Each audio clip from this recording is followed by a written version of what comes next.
Hey everybody, I'm Francesca Maxime and this is WiseGirl, and I have a very special guest here with me today, Terry Real in Massachusetts. He is a therapist, a couples therapist, and has been doing a lot of work and conversations around patriarchy lately, which is why I wanted to bring him on. It's not a dirty word. He's also the author of the seminal work, whoops, that's the wrong one. The seminal work, I Don't Want to Talk About It, discussing male depression, How Can I Get Through to You, which discussed relationship conversations and issues, and the new rules of marriage, all of which I've read and highly recommend. So thank you, Terry, for being here. Oh, it's a pleasure, Francesca. I roped you in. You roped me in. You pulled me in. I did. I wrote you in.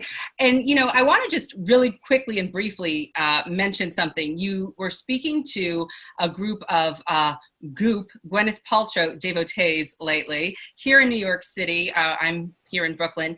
Tell me how that went and how the response was to some of what you shared with those ladies. And what were the questions that they were really asking that they wanted answers for that you were maybe able to at least address, if not, you know, answer completely? Yeah, it was actually a great experience. About 600 women. And I was interviewed by Gwyneth Paltrow for about 20 minutes about my work and relational life therapy. She's a very intelligent gal.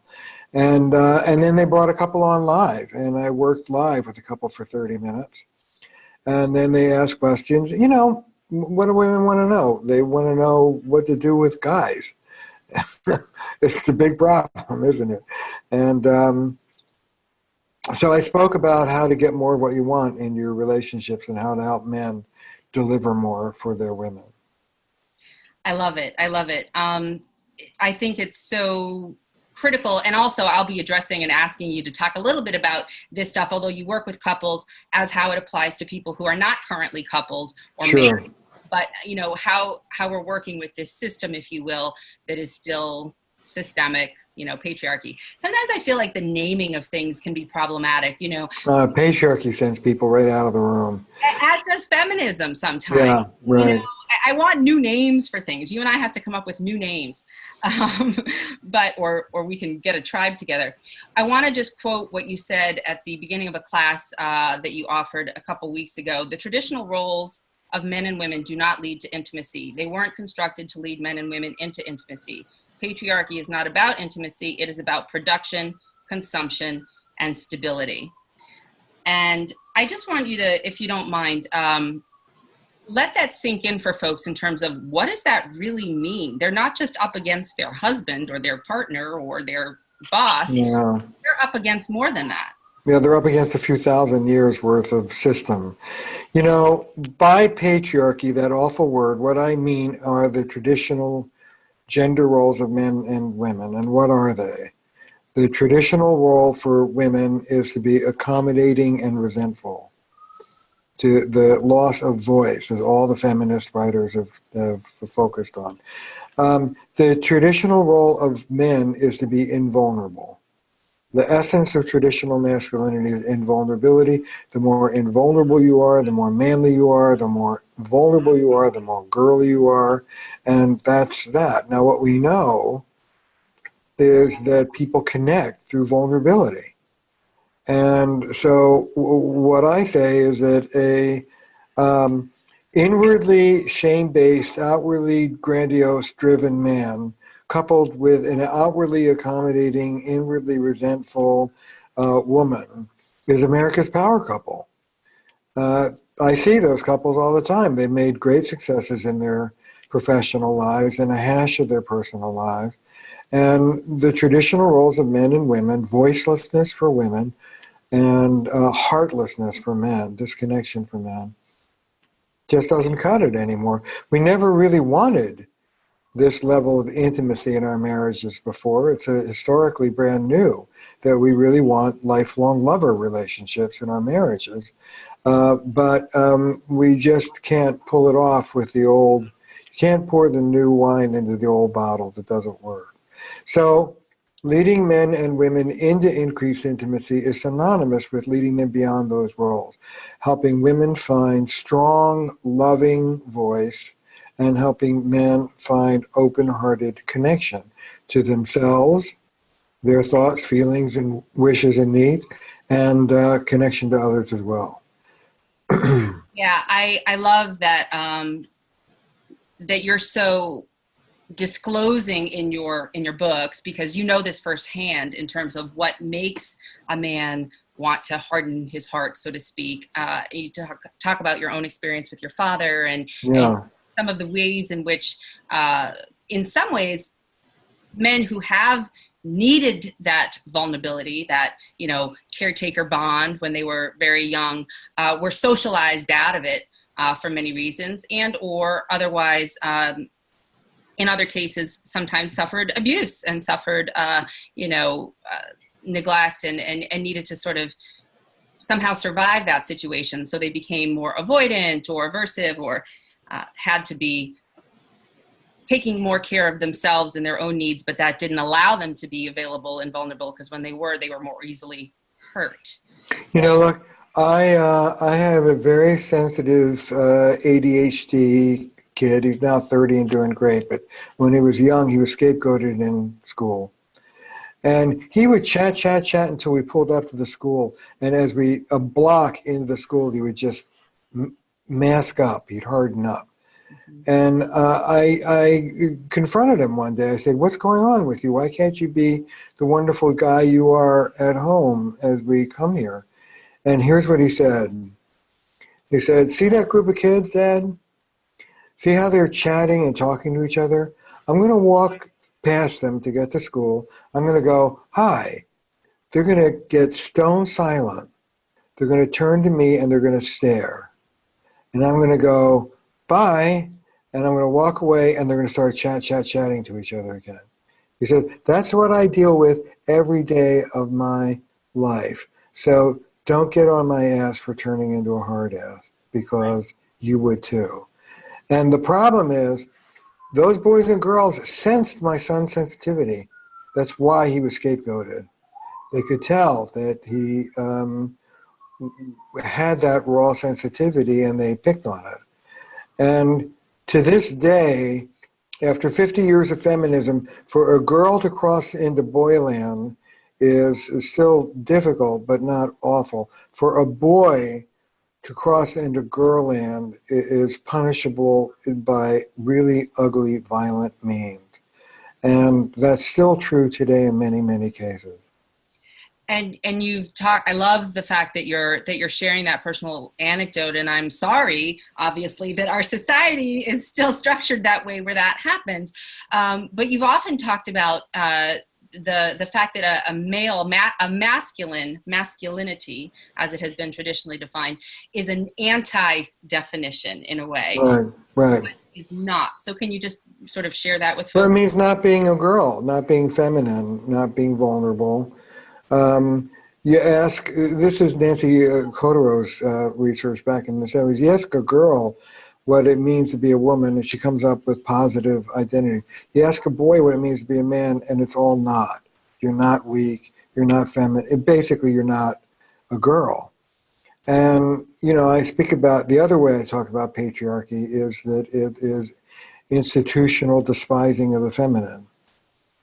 And that's the feminine in any body.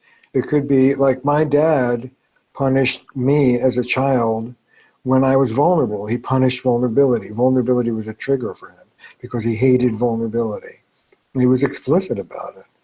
And so the hatred of the feminine, the hatred of the vulnerability can take place between a man and a woman, but between a man and a child. I just in my class last week, I played a tape of a guy who had a stepfather who assembled the mother and the family and made him burn his blanket, his security blanket. Here's the punchline. He was 5 years old at the time. This kind of imposition of masculinity on tender-hearted boys is traumatic. And girls have their trauma with the loss of voice and empowerment, and the healing move is to re-empower them. Boys have a very different kind of trauma, which has to do with disconnection. The way we turn boys into men in our culture, traditionally, it's changing, but traditionally, is through disconnecting them. We disconnect them from themselves, We disconnect them from vulnerability. We disconnect them from others. And one of the things I say, Francesca, is that the price of disconnection in boyhood is disconnection as an adult. And every man I treat is a man who's out of touch, either with other people or himself or both. And the healing move is to reconnect the son of a gun. It's different for boys and for men and women in this regard. And the name of your therapeutic approach is relational life therapy. And so it is that back and forth using the other as the way in which to work out these wounds from, early on often is the case. And I watched that tape that you reference, and I can't really begin to express how touching it was to actually witness and feel, even through the internet, if you will, how much he was moving through this grief and loss and acceptance and resilience eventually toward being able to recognize that there was a little guy in him that was not treated properly and, by someone, his stepfather in this case, that was age appropriate at the time, somebody who had some idea of masculinity or patriarchy in their head, right? Right. And transferring it and projecting it onto this little 5-year-old, and that he had to absorb all that, and that he held that in his life and in his marriage. And the real upshot for me was that the wife in the end said, I can finally be myself. I can just weary. I don't have to be this sexy, perfect. She wasn't saying she was going to turn into a jerk. She was saying, I can really just breathe and we can coexist now. And that, I think, is in a couple's context, how beautiful your work can really mean. But it took him getting there, and you brought him there because you're very skillful, but it really took his willingness and ability to see where that wound was and what it represented and to open up. Yeah, well, that's also what gets disconnected. Men disown their own vulnerabilities, which means they disown their inner children, they disown their wounds, they disown their histories often. And what happens a lot, what quote-unquote codependence is from this point of view, is oftentimes, maybe you can speak about this for yourself, a woman will form a deeper empathic bond to the little boy in the man, to the disowned fragility in the man. She feels that more empathically than he does. He's disowned it. And women get trapped in the circuit of, if I could just get to that little boy in there and love that little boy, all would be well. Meanwhile, the grown-up man is beating the crap out of her, hopefully psychologically and not physically. But still, you get a man who's behaving badly, and the woman is more in touch with the little boy at the center of that bad behavior than the man is. It's a losing proposition for everybody. We have to own that. But one of the things I say is that maturity comes when we take care of our inner children and don't foist them off on our partners to take care of. And that's what you saw on that tape.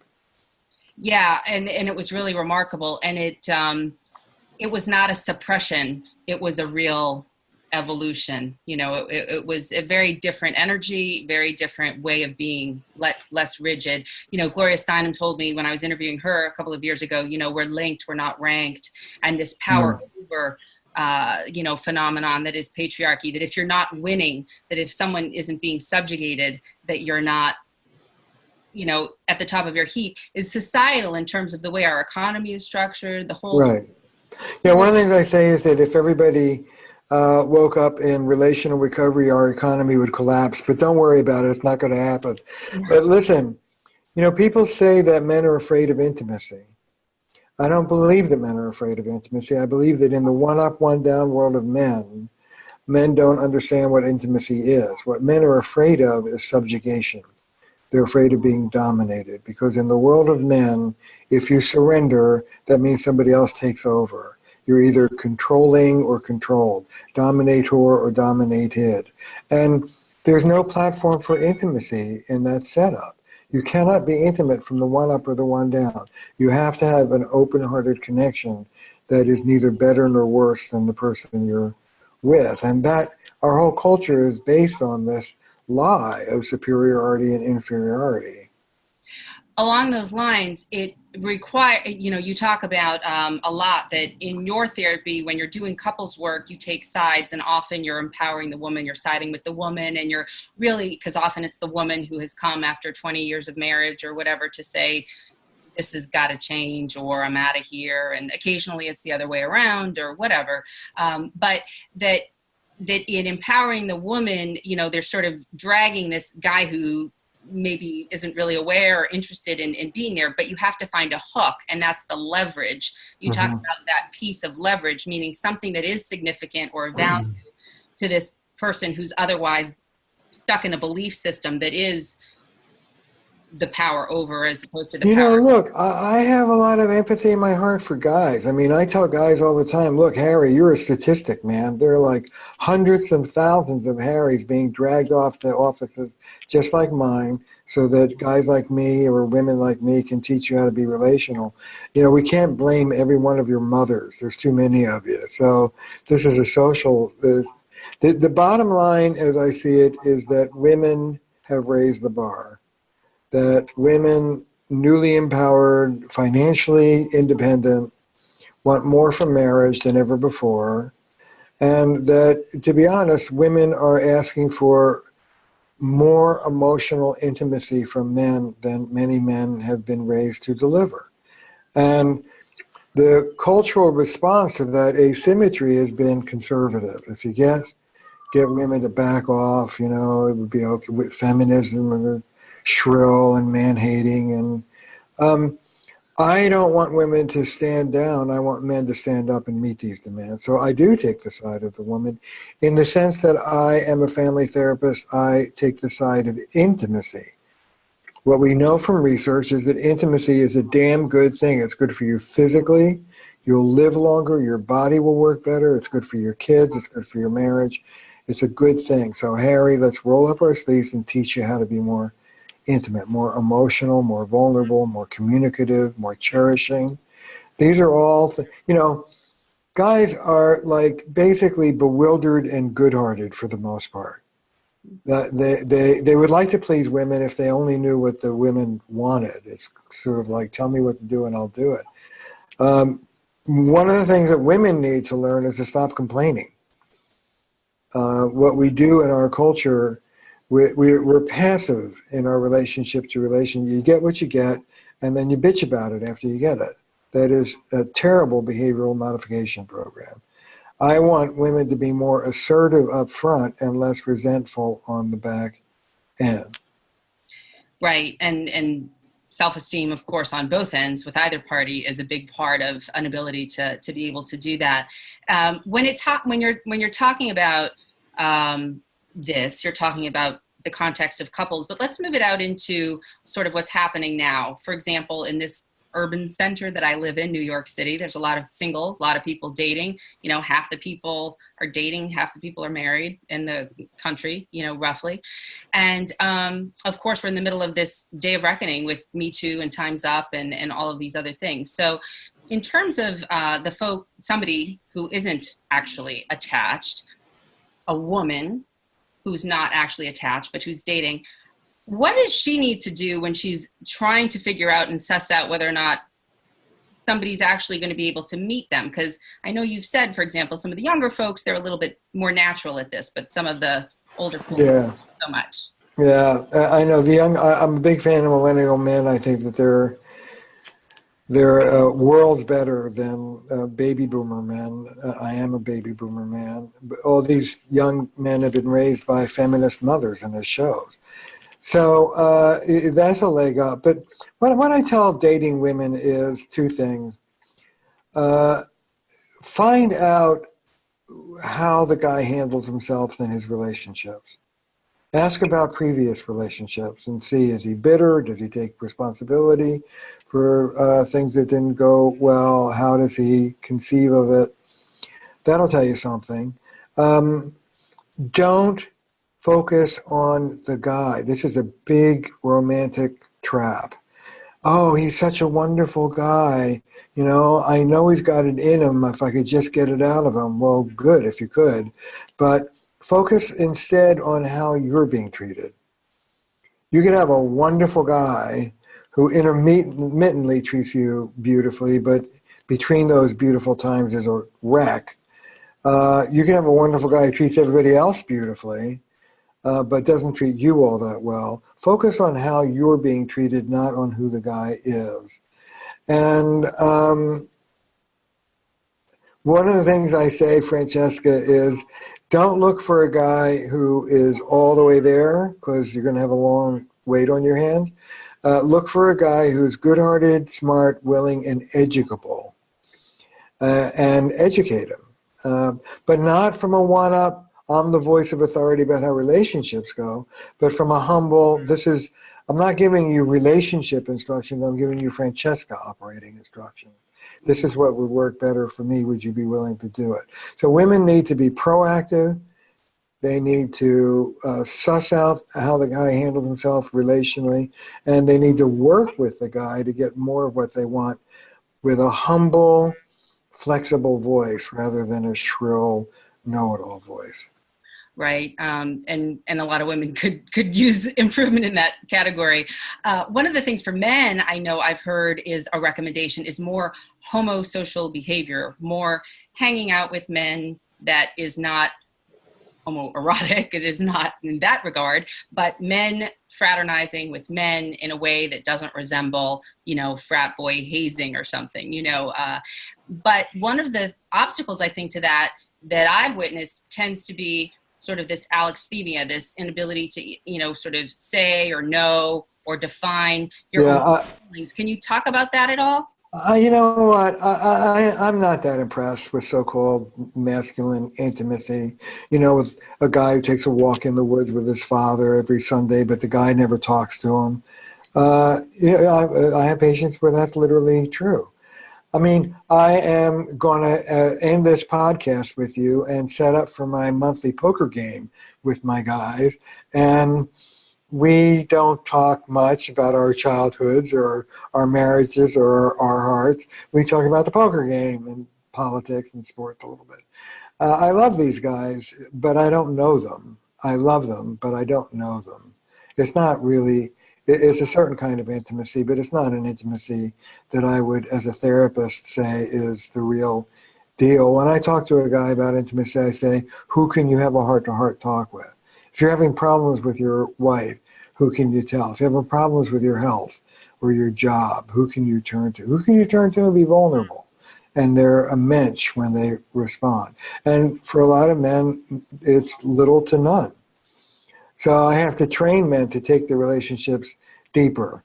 And yeah, men hanging out, being deep with men, you can go to YouTube. I did a talk with Robert Bly and, drummings in the woods and all of that. And what I said in the talk was it's great for us guys to get together and open our hearts to each other. That is truly a blessing, and it's wonderful, sacred work. But when the weekend's over, we have to take that open-heartedness back to our wives and kids. It's not enough just to give it to each other. So guys being close to guys is a great thing, particularly if they really can be close. And but we still have to take it home to our families.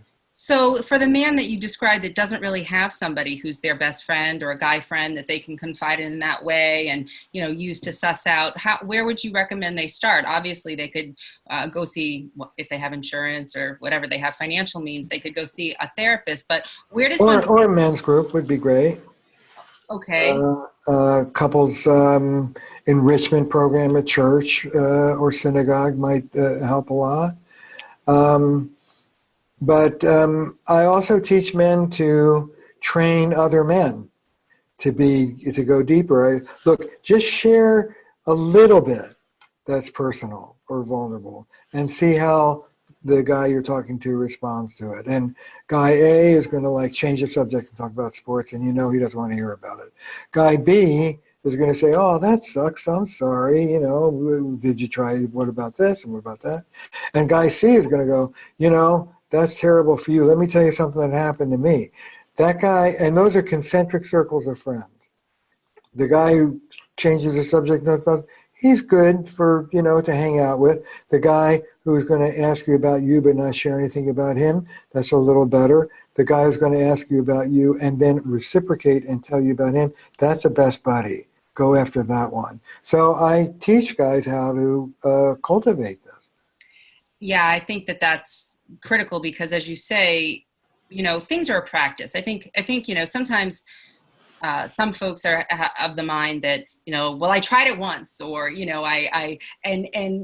one group might not work, another group might work, or, so to just kind of get back on the wagon, if you're committed to learning how to relate differently and better with not only your partner, but just with others in general, but also to recognize that, as you said earlier, intimacy, research shows, leads to greater happiness, health, and well-being. I think that's underreported.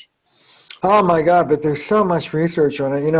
There's a direct correlation between how quickly somebody recovers from surgery and how many visitors they had in the hospital. There's a correlation between how quickly you recover from health or an injury when you're in the hospital. If there's a window in your wall versus staring at a wall. If the window looks out at other people, you get better quicker. Pain is diminished if somebody is holding your hand. That was just in the New York Times today.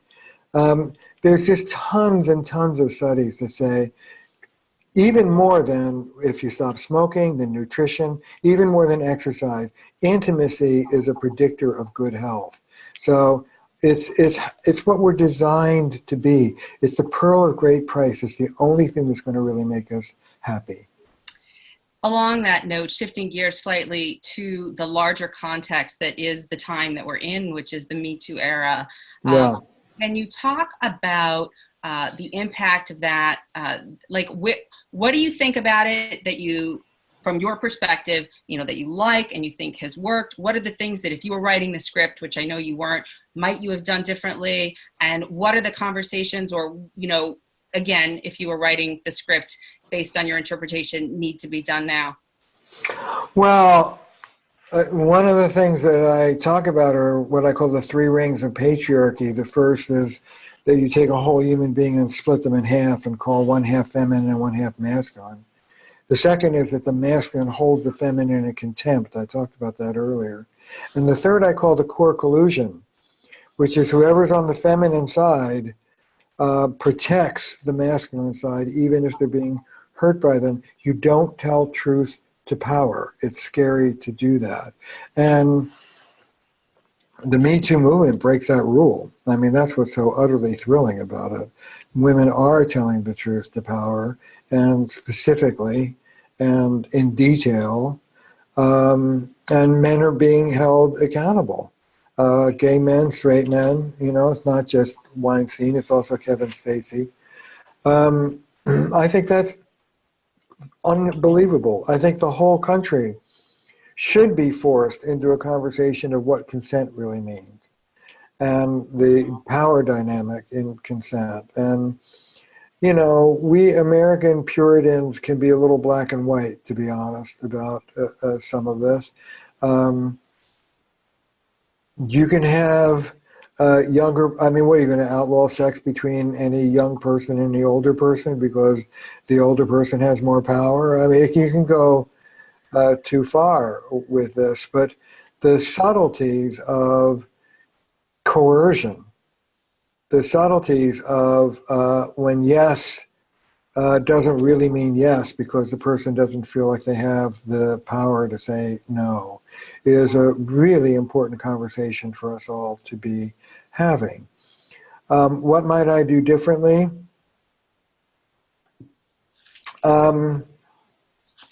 This is happening in Europe as well as America. And I think that in Europe, to be honest, and I could get into a lot of trouble for this, but I'll do it anyway, it's less punitive. Men are removed from power. Men are removed from positions where they can hurt people. But this kind of, scarlet A and being a pariah and having your entire life ruined is a very American phenomenon. And there's a kind of a rage that's being unleashed from years and years of silence and oppression. And I think the next step for the feminist movement, for women in general, is to be both powerful and man-loving at the same time. These are our husbands, these are our sons, these are our fathers and our brothers. Like, what are we doing? And to understand that the system of patriarchy, while it gives men privilege, also hollows them out and costs them their lives. And I'm not talking about their physical life, which is true also because they take dangerous positions, but their emotional life. One of the things I quote is T.S. Eliot's, "Consider us, if at all, as the hollow men, the stuffed men." And men are first hollowed out of connection and relationship and then stuffed with grandiosity and privilege. It's not a benefit to anybody, although being on the receiving end of a man taking privilege certainly doesn't feel very good. So I would like to see empathy for both sexes and at the same time accountability in the men. Thanks for that. I know I was doing an interview with an incest survivor who wrote a New York Times bestselling book about it. Her name's Deborah King, and she was talking about that as being a sort of a foundational trauma for a lot of women. But one of the things she also said was, men are starting to come to her. She teaches in different ways about meditation and that kind of thing. With, what do I say at the water cooler? I just don't want the women to be at work anymore. I don't know what to do anymore.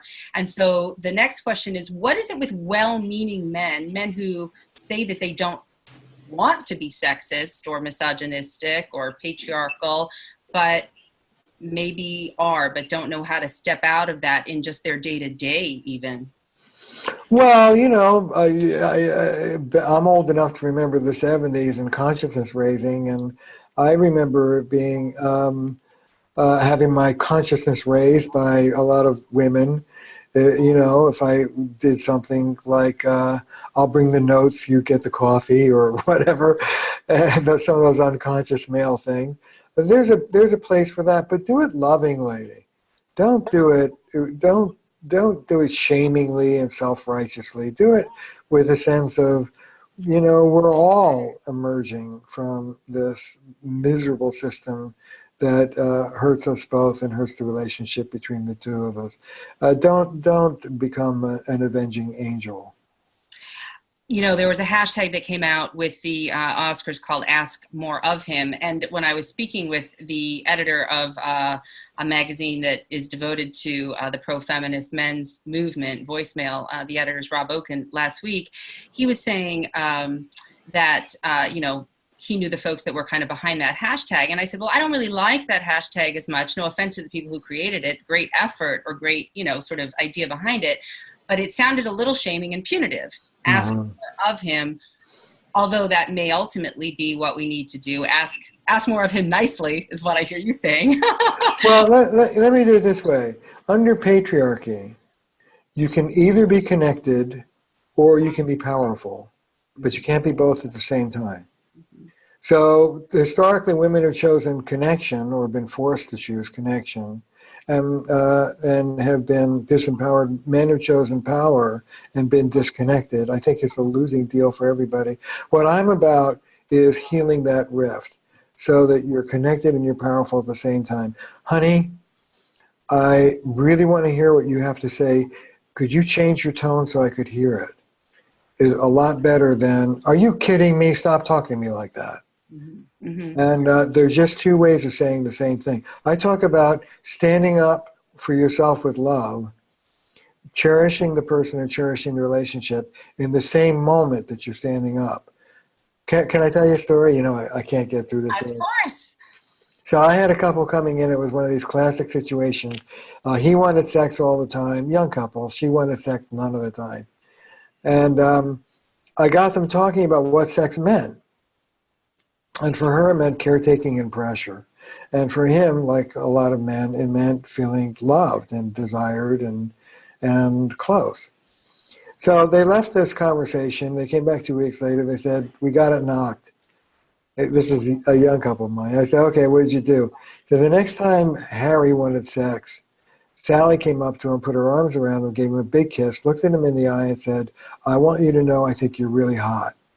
I think you're really a great guy. I'm tremendously attracted to you. I think that you're a wonderful man, and no, I don't want sex. And Harry, to his amazement, looked at her and went, okay. Right. It's a way of cherishing the other person while you're saying no or standing up at the same time. That, I think, is the next step. I love that because, I think a lot of women, especially now, the way single women, the way that, dating is in the media with reality shows and social media, we're bombarded with porn, with images, with everything. Although all credit to Stormy Daniels for whatever it is that she's coming up with these days in her new kind of expose. Yeah, right. Right. An expose of a different kind. That I feel like women continue to be objectified. Women continue to be, not seen as people, as humans, allowed to have a full range of experience, and that's an outgrowth of men not knowing what it's like to have a full range of human experience. Oh, that's nicely said. One of the consequences of disconnection is disconnection. So you take a guy who's out of touch with his feeling, who isn't particularly empathic, and then you're surprised when he objectifies women. I mean, I'd be surprised if he didn't objectify women. He objectifies everything. He objectifies himself as well. So I agree with you. I think, when I work with sex addicts, and it's a classic move with sex addicts, when a guy starts to objectify a woman sexually, he repeats to himself, oh, wait a minute, this is somebody's mother. This is somebody's daughter. This is somebody's sister. This is a real person in a real context. It's not just a porn queen. And that's what they use to cut into that objectification. But it's hard to be human to the people around us when we're being machines in our own relationship to ourselves. I love that you're circling back to that because we only have a few minutes left. And I guess that is sort of, to me, the upshot of all of it is women, I don't think, at least in the places that I go, yoga classes, meditation classes, spiritual, sort of seeking type places, women occupy a lot of that space oftentimes, therapy offices, and men not necessarily, 50-50. So what could be done in terms of an invitation as opposed to a declaration, you must, to perhaps make any of these practices that it would invite one to be willing to look at the more naughty parts of ourselves, in this case of a man, knowing that, there is some help available, that it is okay, and that the way, across is through, really. And that I think a little loving forcefulness isn't so terrible. Okay. Here's one. Do this as a favor to me. Mm-hmm. Do this for me. And this is important to me. I want you to participate in it. Or if it's therapy, I'm not happy with the way things are, and we need to shake this up a little bit. So as a favor to me, would you do this? One of the sources of leverage, you spoke about that earlier, or motivation, for a lot of men that I use is the children. What kind of relationship did you have with your father? What kind of father was your father to you? What kind of father do you want to be to your kids? And you know a lot about what it means to be the son of a man who, fill in the blank. Do you want to be that guy, or can you work to be a different kind of guy? And a lot of men who won't do it for themselves, and may not even do it for their witchy wives, will do it to spare their children. One of the things I say to men is, this is not for you alone. This is about changing the legacy. This is about changing what was passed on to you and what you're going to pass on to the next generation. Yeah, and I think that, along that line of thinking, another quote here is Caroline Marvin commented that your work was undoing patriarchy one couple at a time. And I think that that's in some ways maybe where we have to end with this, because A, we're out of time, but B, I'm not so sure that always swooping down, is the only answer. In meditation, there's the different approaches, the swoop and the sweep, Yeah, yeah. Well, I like both. I think we should do both. I think that look, 50 years of the feminist movement has really put a dent in the culture. I think the proof of that is the changes in millennial men, who are the most gender progressive generation the planet's ever seen. Not that they're perfect, but they expect dual career families. They expect dual decision making. They're universally for gay marriage. They're a better unit than baby boomer men and beyond. And so I think there is a place for cultural intervention, and I also think that it's one life at a time. It's both. The personal is political and vice versa. Terry Real, we're going to have to leave it there, given that you have a poker game to get to, which I wouldn't miss for the world. No, I'm glad. That's a lot of fun. This is your latest, and yes. I also want to just mention that you wrote a great article about the Donald Trump presidency and Psychotherapy Networker, and I think that that's also a good read for people who want to talk about current events. A similar article in salon.com. If you go to salon.com and punch in Terry Real, you'll get my article on Trump and patriarchy. Great. And I'll post your website as well. So Terry, I hope that you take home all the winnings this evening and enjoy your time with your homies. And I'm very grateful that you were able to be here on WiseGirl today, which, by the way, isn't just about being a wise girl or a wise girl. It's about discovering our own inner wisdom, which I think is very much to the point of the work that you do. Well, thank you. And wonderful, wonderful, kind words. And it's always a joy to be with you. Likewise. Take care. Enjoy. Bye-bye. Bye-bye.